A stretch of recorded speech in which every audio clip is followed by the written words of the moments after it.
Hello, my name is Evan Farquharson, and I will be talking about the stress diabetic parents face. Now, you may know me as the guy who serves you your maple cream at Big Cones every Wednesday, or maybe the guy you see walking in the hallways. But what some of you may not know is I've lived with type 1 diabetes since I was 8 years old.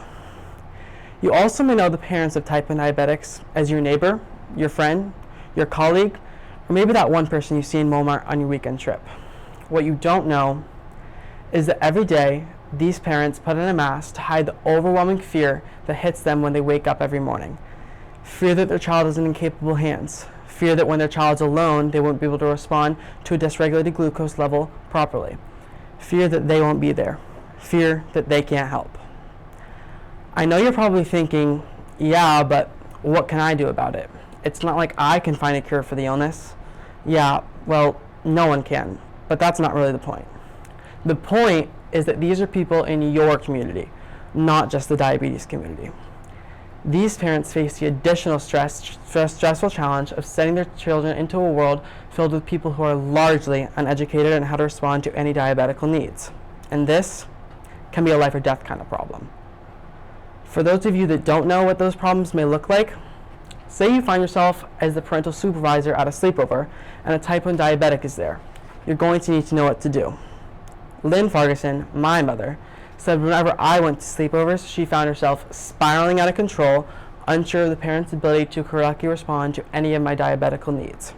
Now, imagine the stress these parents face when sending their children to school, a school full of educators who aren't legally required to receive proper diabetes training. Say the child's in a low, what would the teacher do?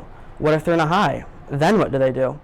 What would you do if you see them on a device that looks like their phone, but it might just be that PDM thing the parents tried to explain to you at the beginning of the year, but you weren't really listening? Then what will they do? The scary thing is, the teacher doesn't know. Can you imagine how horrifying that would be as a parent? Lynn Farquharson never expected these parents or teachers to know every step there is to diabetes. I mean, who really does anyway? But she reported feeling more comfortable when the parents relayed their phone number to her or when the teacher took the time to listen to her and ask questions at the beginning of the school year, so my mom knew I was at least in good hands. I want Vermont community members to ask these questions and take the time to understand the basic steps of how to ease these parents' constant fear. There's no excuse to not help. No parent deserves to live their life functioning as their child's pancreas day in and day out. Children are the future of our Vermont communities, and without knowing what to do for these parents, we can't rely on the children to be responsible for our futures. Now, simply understanding how to help your community members not only makes you look better than that one person that gets under your skin, but also will immensely help in reducing the never-ending anxiety parents face. Because, unfortunately, an article published by the National Library of Medicine shows that the parental stress ranged from 10% to 74%, with an average of 33.5% of parents reporting distress at diagnosis and 19% of parents reporting distress 1 to 4 years after the diagnosis. With you taking the initiative to ask questions and learn, you can help see those numbers drop. At this point, I know you're probably saying, why would I have to learn these steps if the parents already know everything? Can't I just give them my phone number like you said earlier? Well, yeah, sure, you can always give them your phone number, but what happens when you don't have service? Or what happens when you don't have access to your phone, but still need to correctly respond to a situation? This is why solely relying on the parents isn't productive for anybody. Now, to dampen the mood a little bit, let me talk about what will happen if you don't help. Those people who are your neighbor, your friend, your colleague, or that one person you see in Walmart may stop showing up. The 2015 National Child Abuse and Neglect Data Systems examined 15,169 children who were found to be medically neglected, accounting for 2.21% of all cases of maltreatment. Child neglect from a medical illness is a constant factor in diabetes. Parents feel stressed, isolated, alone, and scared, leading to a lack of care. And this is why they need your help to feel supported. Do you want to lose those people in your community? If you don't, then listen up. Because fortunately, you and the parents aren't alone through this process. Breakthrough T1D is a nonprofit organization dedicated to supporting people affected by type 1 diabetes, especially children and the families, while working to educate, find a cure, and support people through the diagnosis.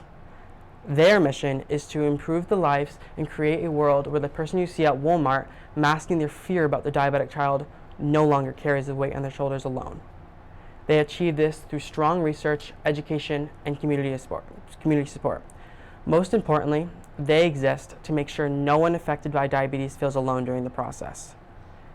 Breakthrough Type 1 Diabetes was originally founded under the name JDRF, Juvenile Diabetes Research Foundation, in 1970, and has since changed the name to Breakthrough T1D.